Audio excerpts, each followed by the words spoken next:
নমস্কার বন্ধুরা, আজকে বানিয়ে নেব লাউয়ের ঘন্ট। তাই জন্য এই দেখুন লাউগুলো কুচো কুচো করে কেটে নিয়েছি। আর এখানে কিছু বড়ি আমি ভেজে নিয়ে কড়াইতে দিয়ে দিয়েছি জিরে ফোড়ন। এবার এর মধ্যে আমি লাউগুলোকে দিয়ে দেব। আপনারা চাইলে এখানে আদা বাটা অনেক ধরনের মশলা বাটা দিতে পারেন। আমি যেহেতু ঘরে ঘরে বানাচ্ছি মশলা ছাড়া, তাই আমি এখানে বিশেষ কিছু দেব না, হালকা পাতলাভাবেই রান্নাটা করব। দিয়ে দিচ্ছি একটু হলুদ গুঁড়ো। আমি এখানে হাফ লাউ কেটে নিয়েছি, এই দেখুন হাফ লাউ রয়ে গেছে, আর হাফটা দিয়ে আমি রান্না করছি। এবার দিয়ে দেবো স্বাদ অনুযায়ী লবণ। ব্যাস, আমার লবণ দেওয়া হয়ে গেছে। দিয়ে দেবো সামান্য একটু লঙ্কা গুঁড়ো, আর দিয়ে দেবো একটু জিরে গুঁড়ো। ব্যাস, আমার মশলা শেষ। এবার নাড়াচাড়া করে নেব। এই রান্নাটাতে কিন্তু জল ব্যবহারের প্রয়োজন নেই, লাউ থেকে যে জল গলে বেরোবে সেটা দিয়েই রান্নাটা হয়ে যাবে।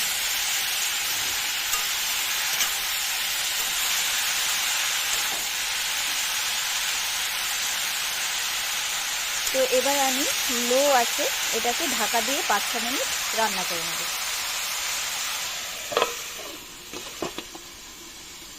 5-6 মিনিট রান্না হোক। এই দেখুন এখানে আমি একটু গোবিন্দভোগ চাল, আতপ চাল, সেটাকে একটু ব্লেন্ড করে নিয়েছি। এখানে 5-7 মিনিট হয়ে গেছে। দেখুন লাউ থেকে কতটা জল বেরিয়েছে। এবারে আমি এই পেস্টটা এর মধ্যে দিয়ে দেব। এটার জন্য একটা সুন্দর সেন্ট বেরোবে।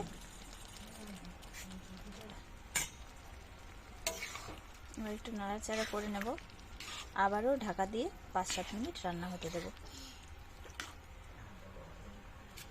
আর এর মধ্যে আমি বড়িগুলো দিয়ে দিচ্ছি। দিয়ে এবার আরেকটু নাড়াচাড়া করে আমি ঢাকা দিয়ে এটাকে রেখে দেব, আরও 5-7 মিনিট রান্না হতে দেব। দেখুন ঢাকা দিয়ে দিচ্ছি, 5-7 মিনিট আর রান্না হোক।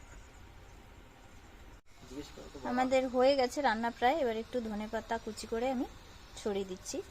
কুচি না, আমি এটা হাত দিয়ে ছিঁড়েছি। আর একটু নাড়াচাড়া করে নামিয়ে নেব। চিনি দিতে আমি ভুলে গিয়েছিলাম, তাই আমি এখন উপর থেকে একটু চিনি দিয়ে দিলাম। যেহেতু লাউটা গরম আছে, এমনি গলে যাবে।